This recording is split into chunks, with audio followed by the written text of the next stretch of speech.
నా మమ్మీ నేను రాను. ఈ పార్కులో ఎంత బాగుందో చూసినావు మమ్మీ, చాలా బాగుంటాయి. అన్ని చూసుకొని పోదాం మమ్మీ, సరేనా? చూడండి క్రిష్, నేను తప్పు చేశాను ఒప్పుకుంటున్నాను. మా ఫ్యామిలీ కూడా ఇక్కడికి వచ్చిందట. ప్లీజ్ ఎక్కడ పెట్టారో బాంబు చెప్పండి, ప్లీజ్ దయచేసి చెప్పండి. సారీ సార్, ఆ బంప్ మీ వారు కూడా చనిపోయారు. ఇలా జరగకూడదే. నా వల్ల చాలా మంది ప్రాణాలు నేను తీశాను.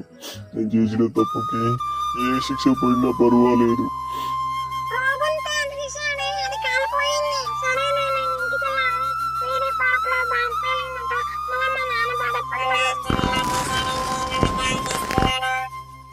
దేశానికి ఏదైనా చేయి, గౌరవమే, కానీ దేశాన్ని కించపరిచేలా చేయకూడదు. దేశం అంటే మనం, మనం అంటే మనుషులం. జై హింద్.